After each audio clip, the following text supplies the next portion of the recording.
नमस्कार, मी ऋषिकेश सावंत. वार्ता गोव्याची मध्ये तुमचं स्वागत. आजच्या ठळक घडामोडी जाणून घेणार आहोत, पण सुरुवात करूया हेडलाईन्सने. गुरुवारी पहाटे कार धडकून आगीचा भडका. करंजाळे पणजीतील घटना. चालकाचा होरपळून जागीच मृत्यू. 3 गाड्या जळून खाक. मृत युवक ठाणे मुंबईतील सुजय सुर्लकर. बागा कथित सामूहिक बलात्कार प्रकरणाला नवे वळण. महिला म्हणते असं काही झालंच नाही. न्यायदंडाधिकाऱ्यांसमोर दिली जबानी. राज्यात पुढील 4 ते 5 दिवसात पावसाची शक्यता. उत्तरेकडील वाहणाऱ्या वाऱ्यांमुळे राज्यात मेघगर्जनेसह बरसणार सरी. IMDनं वर्तवला अंदाज. पेडणे पोलिसांचा मालपे येथील रेल्वे स्थानकाजवळ छापा. 2.50 लाखांचा 2410 किलोग्रॅम गांजा जप्त. संशयित ब्रिदेश रामदेव याला अटक. आणि पर्यटकांना मारहाणीचे प्रकार सुरूच. हणजुण येथील मुंबईतील पर्यटक जोडप्याला मारहाण. कारची मोडतोड. शिवोलीत हरियाणातील पर्यटक महिलेला शिवीगाळ. पोलिसांकडून 3घांना अटक. एक धक्कादायक बातमी. गुरुवारी पहाटे राजधानी पणजीत एका कारचा भीषण अपघात झालाय. या अपघातात एकाला मरण आलंय.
सारखे अर्ली मॉर्निंग 4 कंट्रोल रूमांतल्यान फोन येयलो की एक कार कॉट फायर म्हणून हांगासर नियर रायकर हॉस्पिटल टोंका.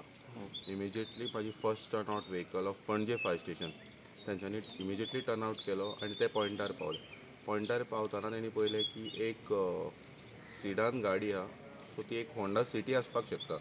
ती एक स्विफ्टाचेर म्हणल्यार थंय पार्क केल्ल्यो गाडयो तेजेर ती एक्सिडंट जावन तांकां उजो पेट्टलो. सो टोटल हांगासर जवळ्यो गाडयो त्यो 4. सो ते पळोवन मातसो उजो इंटेन्सिटी उज्याची चड आसली आनी ताच्या सायडीकूय 2-3 गाडयो क्लोज बाय पार्क केले. सो तांकां लागत म्हणून रिइन्फोर्समेंटाक पणजे फायर स्टेशनान हेडक्वॉर्टर्साची गाडी आपयली. सो इमिजिएटली हेडक्वॉर्टर्स सुद्दां गाडी हांगासर पावल्ली आनी जे लोक थोडे जे येयल्ले तेंच्यांनी आपआपल्यो सायडीकच्यो गाडयो मातश्यो पयस काडल्यो. सो आनी विथ एसिस्टंट ऑफ हेडक्वॉर्टर्स तो उजो पालयल्लो आसा. पण उजो पालयता पळोवन येयला की हांगासर जी सिडान गाडी होंडा सिटी म्हणटा हांव ती जी मेन एक्सिडंट केला त्या गाडयेन एक ड्रायव्हर सिटार बर्न जाल्लो कसो कळून येता. मेल आसले फिमेल ना तेच कित्याक तो टोटली बर्न आसा. आतां आमी पुलिसेक इन्फॉर्म केला. So they will come and they will do their further formalities. Okay ठीक आहे. सो आतां उजो कंट्रोल जालो. उजो टोटली पालयल्लो आसा, एक्सटिंग्विश केल्लो आसा. 4 गाडी इनवॉल्ड न्हू. टोटल 2 स्विफ्ट आसा, एक सेंट्रो आसा आनी ती sedan car that might B Honda city. आनी तेजे स्विफ्टाचे आनी सेंट्रोचे जे कोण ओनर आसा ते बी हांगा पॉयंटार आसा.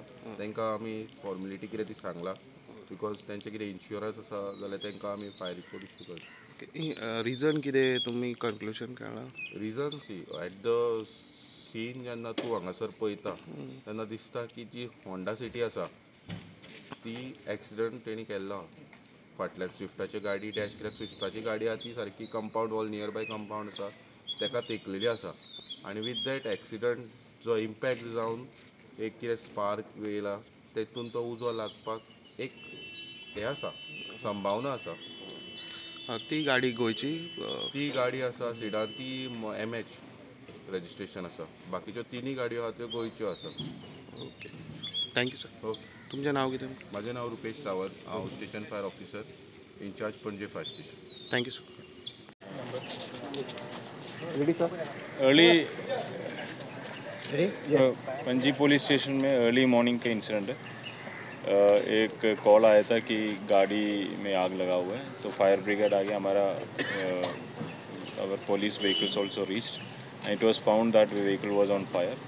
Immediately the fire was doused and the person was severely injured. Shift किया तो is brought dead.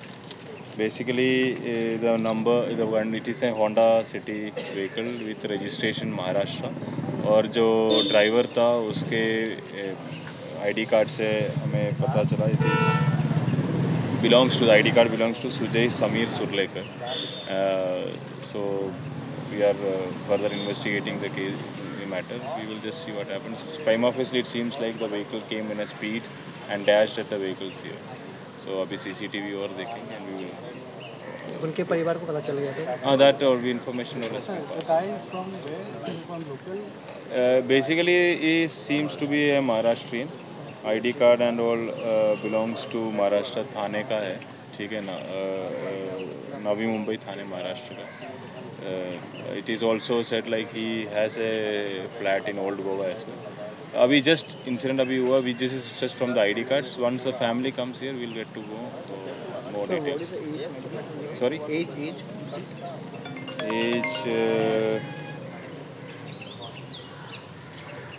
he will be 33 के आसपास होगा. 33. Basically date of birth is 33 years. Sir सुबह के वक्त कहाँ से आ रहे थे तो कुछ पता चला सर? नहीं, that we are seeing इस साइड से आ रहा होगा. So might be the गाड़ी vehicle lost control or something and dashed here.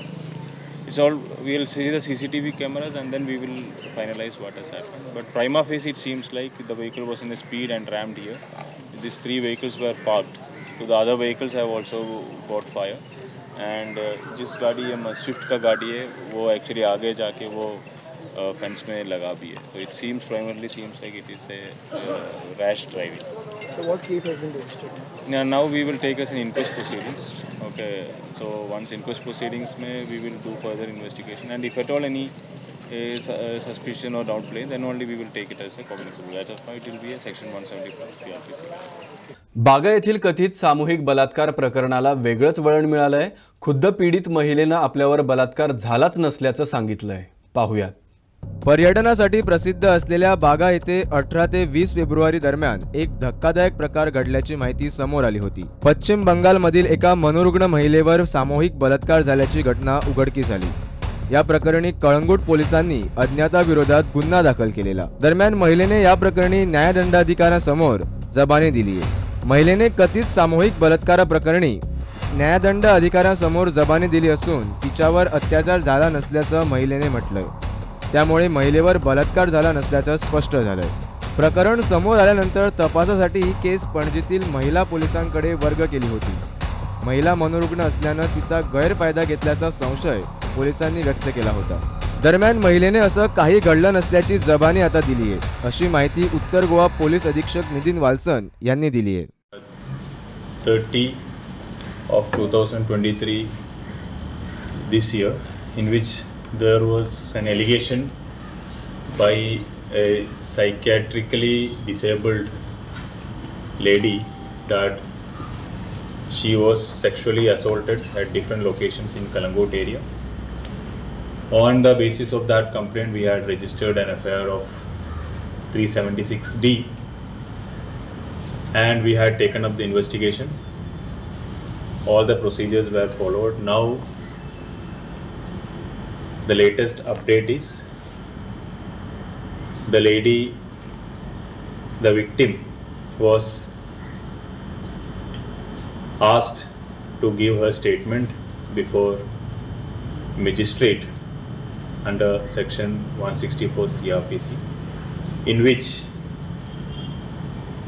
the victim is free to give her statement without any pressure, or in the absence of any police officer or anybody, where the magistrate apprises that she is free from any pressure or anything, she is free to give a statement.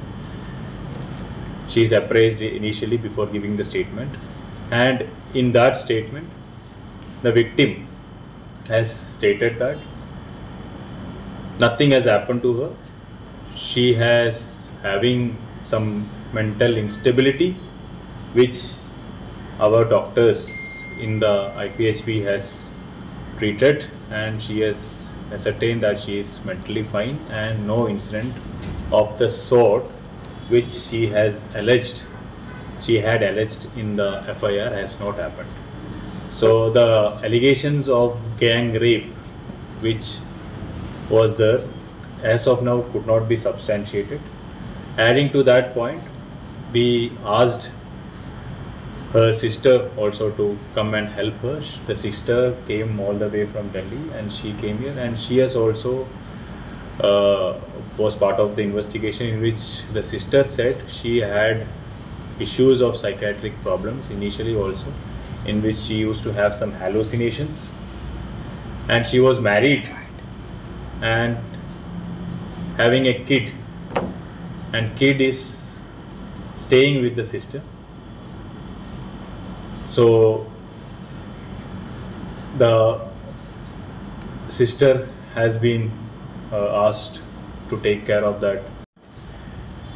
We tried to get more and more evidences and facts, but we got to know like there were incoherency in the statements given by the complainant, and there was no evidences supporting her claim. But she was saying some facts, and in the next time when she was asked to give some other statement, so she was asked to give more evidences, she was actually changing the statement. So then the doctor said it's better to have her treated properly. Then we waited for the treatment. Once it was made sure that she is psychologically stable to give the statement, then we asked her to join the investigation, and in which later she gave the statement that this incident nothing has happened. Mental instability since when? She has history for quite a long time, maybe for years. Paroda खून प्रकरणी केपे पोलिसांनी 48 तासात संशयिताला बेड्या ठोकल्या आहेत. पाहुयात सविस्तर वृत्त. पारोडा केपे येथे मूळ बिहार येथील 25 वर्षीय अर्जुन शर्मा या कामगाराचा क्षुल्लक कारणावरून खून केल्याबद्दल मूळ उत्तर प्रदेशातील प्रदीप यादव याला पोलिसांनी 48 तासात बेड्या ठोकल्या. केपे पोलिसांनी उत्तर प्रदेश येथे जाऊनच अटकेची कारवाई केली. 2 दिवसांपूर्वी पारोडा येथील एका ग्रामस्थाला अज्ञात व्यक्तीचा मृतदेह दृष्टीस पडला. माहिती मिळाल्यानंतर केपे पोलिसांनी घटनास्थळी जाऊन पंचनामा केला आणि तपासाला सुरुवात केली. तपासात मृतदेह अर्जुन शर्मा नामक एका बिहारी कामगाराचा असल्याचं स्पष्ट झालं. केपे पोलिसांनी दिलेल्या माहितीनुसार अर्जुनचा खून मोबाईल विषयीच्या क्षुल्लक वादावरून झाला. संशयित प्रदीप यादव आणि अर्जुन यांच्यात वाद झाला होता. वादाचं रूपांतर अर्जुनच्या खून करण्यात झालं. त्यानंतर संशयित आपल्या मूळ गावी खुशीनगर उत्तर प्रदेश येथे जात असल्याचं पोलिसांना समजलं. संशयिताच्या शोधासाठी लागलीच पोलीस निरीक्षक दीपक पेडणेकर यांच्या नेतृत्वाखाली उपनिरीक्षक शिवराम गावस आणि सहकाऱ्यांचं पथक उत्तर प्रदेशला पळवण्यात आलं. केपे पोलिसांनी कसिया बस स्थानकावरच संशयिताच्या मुसक्या आवळल्या, असं दक्षिण गोवा पोलीस अधीक्षक अभिषेक धनिया म्हणाले. अनआइडेंटिफाइड डेड बॉडी है, इसको पोस्टमार्टम के लिए भेजती है, साथ में लोकल इंक्वायरी करती है. लोकल इंक्वायरी के दौरान हमें ये पता चलता है कि इस जो डिजीज़्ड है उसका नाम है अर्जुन शर्मा. ये 25 साल की इसकी उम्र है. ओरिजिनली ये बिहार का रहने वाला है और ये वहाँ पर रोड का काम करता है, रोड कंस्ट्रक्शन, बेसिकली लेबर का इसका प्रोफेशन था. इसके साथ ही साथ जब इन कितने भी साथी हैं, कॉन्ट्रैक्टर्स हैं, जब इन सबको प्रॉपर इंटेरोगेट किया गया, इनसे वेरिफिकेशन की गई, तो पता चला इनमें से इन्हीं का एक साथी जिसका नाम है प्रदीप यादव, 26 साल इसकी उम्र है। ये उत्तर प्रदेश कुशीनगर फर्दर सर्वेलेंस डाली गई प्रदीप पे, तो पता चला ये Pradeep was desperate in need of money. जो कॉन्ट्रैक्टर है उससे भी इसने कई बार पैसे मांगे थे और इसको अभी पैसे नहीं दिए गए थे, तो he was very desperate for money. जब इसको फर्दर वेरीफाई किया इस लीड को, तो पता चला ये संडे शाम से ही गायब है। तो जितने भी हमारे पास इन्वेस्टिगेशन के पॉइंट्स आ रहे थे इंक्वायरी के दौरान, हमें ये पता लग रहा था कि हमारा मेन अक्यूज जो है प्रदीप यादव है।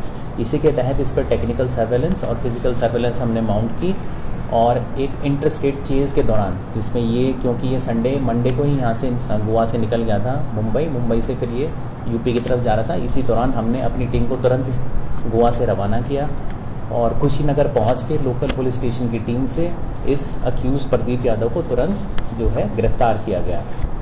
पूछताछ के दौरान प्रदीप ने अपने सारे जो है जुर्म उसको कबूला। उसने ये बताया कि उसको पैसे की बहुत ज़रूरत थी। इसने जो डिजीज़्ड है यानी कि अर्जुन शर्मा, इसने एक नया ओप्पो का मोबाइल लिया था, प्लस इसको अभी सैलरी मिली थी। जो पैसे कॉन्ट्रैक्टर ने दिए थे वो पैसे इसके वहाँ से रिकवर हुए, प्लस जो मोबाइल जो इसने नया ख़रीदा था ओप्पो का वो भी उसके पास से रिकवर हुआ। तो बेसिकली इसका मेन मोटिव यही था कि इसको पैसे की ज़रूरत थी और इसलिए उसने इस जो हमारा डिजीज़्ड है अर्जुन शर्मा उसका मर्डर किया। सर उसने क्या मारा था? बेसिकली जो आप फील्ड में जो प्लॉ करते हैं पहाड़ी टाइप का, फावड़ा टाइप का, वो मौके से ही हमें मिल गया था। जहाँ पर इसकी डेड बॉडी थी तो वहीं मौके से मिल गया था।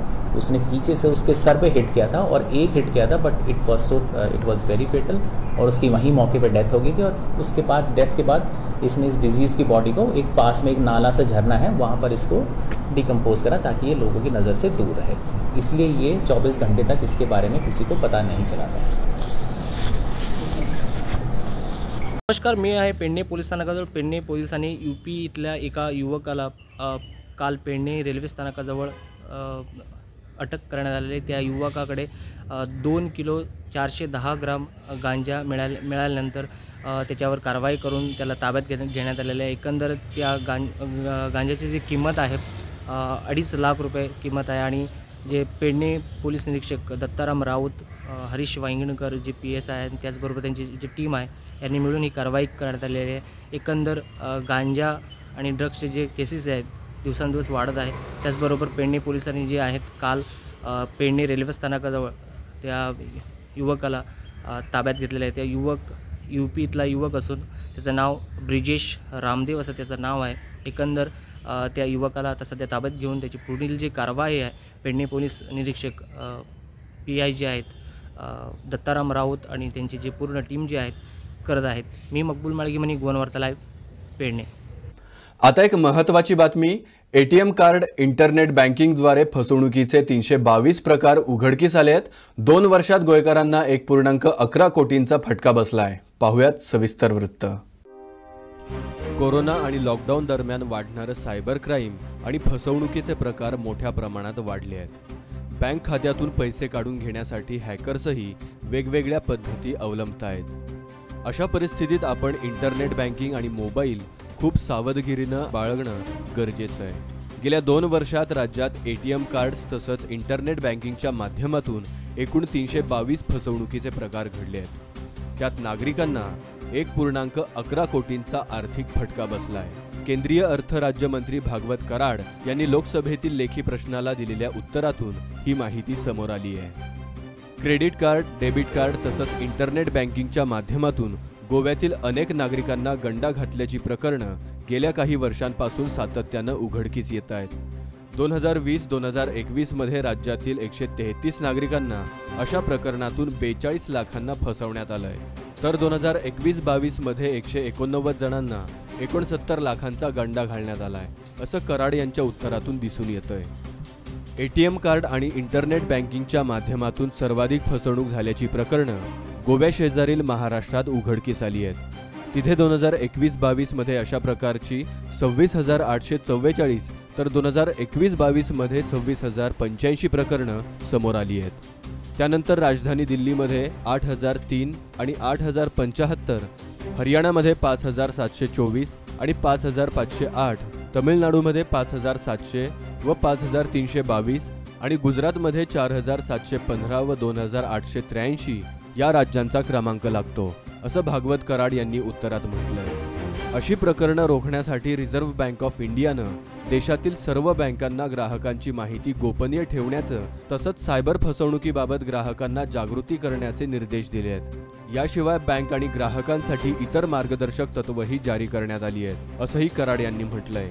ATM कार्ड तसंच इंटरनेट बँकिंगच्या माध्यमातून आर्थिक फसवणूक झाल्याच्या तक्रारी सायबर विभागाकडे दाखल होतात, परंतु अशा प्रकारच्या अनेक गुन्ह्यातील आरोपींपर्यंत पोहोचण्यास पोलिसांना यश मिळत नाही। त्यामुळे नागरिकांना स्वतःच्या पैशांवर पाणी सोडावं लागतंय। आजकाल बहुतेक लोक मोबाईलद्वारे आणि संगणकाद्वारे किंवा इलेक्ट्रॉनिकच्या माध्यमातून, मोबाईलच्या आणि संगणकाच्या माध्यमातून बँकिंग करताना दिसतात, ट्रान्झॅक्शन करताना दिसतात। आपण बाजारामध्ये काही वस्तू खरेदी करायची असेल, मेडिकलमधून वस्तू खरेदी करायची असेल किंवा हॉटेलमध्ये एखाद्या बिल पे करायचं असेल तर आपण जे अधिकृत ॲप असतात, बँकिंगचे अधिकृत ॲप असतात, त्याच्या माध्यमातून आपण त्या पद्धतीचे ट्रान्झॅक्शन्स आपण करत असतो। सायबर गुन्हे जे आहेत ते वाढताना आपल्याला दिसत आहेत। बँकिंग क्षेत्रातील चोरीच्या ज्या काही घटना आहेत त्याही मोठ्या प्रमाणात आपल्याला आज समोर येताना दिसत आहेत। त्या म्हणजे तुम्हाला एखादी लिंक पाठवली जाते, ती लिंक तुम्ही क्लिक करता आणि त्या लिंकच्या डिटेल्स तुम्ही भरल्यानंतर बँक डिटेल्स मागतात आणि काही वेळेला OTP देखील मागतात आणि त्यातून तुमच्या बँक खात्यातील रक्कम चोरीला जाऊ शकते, ट्रान्झॅक्शन होऊ शकते। अशा वेळेला कुठल्याही प्रकारच्या फेक लिंक्सवरती तुम्ही क्लिक करू नका आणि अशा भूलथापांना बळी पडू नका। अशा भूलथापांना बळी न पडण्यासाठी काही उपाययोजना आहेत, त्या उपाययोजना करा। कुठल्याही प्रकारचा OTP कुणासोबतही शेअर करू नका। कुठल्याही प्रकारचा OTP किंवा तुमच्या बँकेचे तपशील कुणाबरोबरही शेअर करू नका। दुसरी अत्यंत महत्त्वाची गोष्ट म्हणजे बनावट कॉल्स आणि बनावट SMS, फेक कॉल्स यांना बळी पडू नका। काही वेळेला समोरून सांगण्यात येतं की आम्ही तुमच्या बँकेतनं बोलत आहोत आणि तुमच्या बँकेचा तपशील आम्हाला सांगा, OTP सांगा। अशा पद्धतीच्या गोष्टी समोरून येऊ शकतात आणि तशा गोष्टींना तुम्ही बळी पडू नका। बँक कुठल्याही प्रकारचा तपशील तुम्हाला मागत नाही। दुसरी अत्यंत महत्त्वाची गोष्ट म्हणजे अधिकृत जे ट्रान्झॅक्शन्सचे ॲप असतात त्या ॲपमधूनच तुम्ही तुमचं बँक खातं जे आहे ते लिंक करा आणि त्या माध्यमातूनच तुम्ही ट्रान्झॅक्शन करा। दुसरी गोष्ट म्हणजे पासवर्ड जे असतात मोबाईल बँकिंगचे ते दर 3 महिन्यांनी किंवा दर 2 महिन्यांनी ते चेंज करत राहा। आणि आणखी एक अत्यंत महत्त्वाची गोष्ट म्हणजे सार्वजनिक ठिकाणचे जे कम्प्युटर्स असतात किंवा सार्वजनिक ठिकाणची वायफाय यंत्रणा असते त्या वायफाय यंत्रणेचा किंवा सार्वजनिक ठिकाणच्या कम्प्युटर्सचा ट्रान्झॅक्शनसाठी वापर करू नका, ज्या माध्यमातून तुमची सर्व गोपनीय माहिती आणि तुमच्या बँकेचा तपशील जो आहे जेणेकरून तो चोरीला जाणार नाही। आता एक धक्कादायक बातमी, आई मुलीच्या नात्याला काळीमा फासणारी घटना घडली आहे। पाहुयात नक्की काय घडलंय। आई मुलीच्या नात्याला काळीमा फासणारी घटना। मुलीनंच केली जन्मदात्या आईची हत्या। आईच्या मृतदेहाचे तुकडे लपवले स्टीलच्या टाकीत। जिने जन्म दिला टक्के टोपणे सहन करत लहानाचं मोठं केलं, शिकवलं, चांगले संस्कार घडवले, त्याच मातेला रागाच्या भरात तीक्ष्ण हत्यारानं ठार करून मृतदेहाचे तुकडे तुकडे करून 2.5 महिने घरात लपवून ठेवल्याची मन विषण्ण करणारी घटना उजेडात आली आहे। ज्या अभागीची हत्या झाली तिचं नाव आहे वीणा जैन आणि घृणास्पद कृत्य करणाऱ्या मुलीचं नाव आहे रिम्पी। तिला पोलिसांनी अटक केली आहे। 12वी पर्यंत शिकलेल्या रिम्पीनं इलेक्ट्रिक मार्बल कटर, कोयता आणि चाकू यांचा वापर करत आईच्या मृतदेहाचे तुकडे तुकडे केले। ही घटना आहे मुंबईच्या लालबाग परिसरातील। या घटनेत 24 वर्षीय मुलीनं बॉयफ्रेंडसाठी आपल्याच आईची हत्या केली आहे। विशेष म्हणजे आईची हत्या करून ती एवढ्यावरच थांबली नाही तर तिने तिचे तुकडे तुकडे करून कपाटात लपवले। 4 महिन्यांपूर्वीच तिने ही हत्या केली होती। या हत्येचा उलगडा करण्यात पोलिसांना यश आलंय।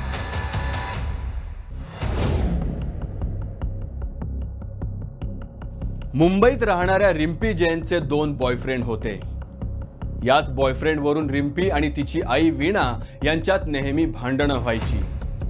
याच भांडणाचा राग मनात धरून तिनं आईची हत्या केली व हत्येनंतर मृतदेहाचे तुकडे तुकडे करून डोकं आणि धड शरीरापासून वेगळं करत प्लास्टिकच्या पिशवीत टाकून कपाटात ठेवले, तर हात आणि पायांचे तुकडे घरातीलच स्टीलच्या टाकीत ठेवले। दरम्यान या हत्येची माहिती रिम्पीनं तिचे मामा आणि पोलिसांना वेगवेगळी सांगितल्यानं पोलिसांचा तिच्यावर संशय बळावला। 2 महिन्यांपासून वीणा चाळीत कुठेच दिसत नव्हत्या। चाळीतील लोकांनी तसं वीणाचे भाऊ सुरेश कुमार पोरवाल यांना कळवलं। मंगळवारी संध्याकाळी पोरवाल यांची मुलगी पैसे देण्यासाठी कासम चाळीत आली होती, मात्र रिम्पीनं आई झोपली असल्याचं सांगत तिला घरात घेतलंच नाही। त्यानंतर मामीने घराचा कानोसा घेतला, परंतु तिलाही रिम्पीनं घराबाहेरच थांबवत दार उघडलंच नाही। गेल्या 26 नोव्हेंबरला शेवटचं मी वीणाला तिच्या घरी भेटलो होतो असं मामानं पोलिसांना सांगितलं। त्यानंतर अनेकदा वीणाशी भेटण्याचा प्रयत्न केला असता रिम्पी अनेकदा कारणं देऊन भेट घडवून आणायची नाही। अनेकदा रिम्पीनं ती बाहेर गेली आहे, झोपली आहे किंवा कानपूरला गेल्याची कारणं देत भेटूच द्यायची नाही। त्यामुळे वीणाचा भाऊ यावर विश्वास ठेवायचा असं पोरवाल यांनी जबानीत सांगितलंय। बहिणीशी भेटच होत नसल्यानं चिंतेत असलेल्या भावानं मंगळवारी आपल्या मुलाला वीणाच्या घरी पाठवलं।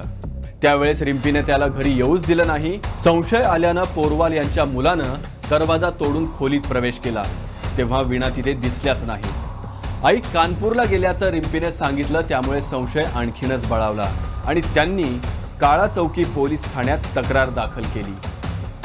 मामाच्या तक्रारीनंतर पोलिसांनी जेव्हा रिम्पीच्या घरी जाऊन तपास केला तेव्हा त्यांच्या पायाखालची जमीनच सरकली। पोलिसांना तपासादरम्यान दुर्गंध येत होता। त्यानंतर पोलिसांनी तपासणी केली असता त्यांना कपाटात डोकं आणि धड सापडलं आणि इतर अवयव घरातल्या टाकीत सापडले। घरात मृतदेहाचे तुकडे मिळून सुद्धा रिम्पीने ते ओळखण्यास नकार दिला, मात्र मामानं तो मृतदेह वीणाचा असल्याचं ओळखलं। 27 डिसेंबरला आई पायऱ्यांवरून कोसळली, ती जखमी झाली। त्यावेळी 2 जणांनी तिला घरी पोहोचवण्यास मदत केली। त्या दिवसांपर्यंत आई जिवंत होती, मात्र त्यानंतर तिचा मृत्यू झाला अशी माहिती रिम्पीनं पोलिसांना दिली। या घटनेची माहिती तू मामाला दिली पाहिजे होती असा पोलिसांनी तिला उलट सवाल केला, मात्र यावरही तिला व्यवस्थित उत्तर देता आलं नाही। त्यामुळे पोलिसांना तिच्यावर आणखीनच संशय बळावला। दरम्यान या प्रकरणात रिम्पीला पोलिसांनी अटक केली आहे। तसंच पोलिसांना तपासादरम्यान घरात इलेक्ट्रिक मार्बल कटर, कोयता आणि सुरी सापडली आहे।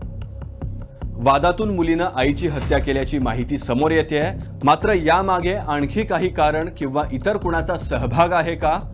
या हत्याकांडात रिम्पीच्या दोन्ही बॉयफ्रेंडचा हात आहे का? या आणि अशा अनेक प्रश्नांच्या दिशेनं पोलीस तपास करतायत।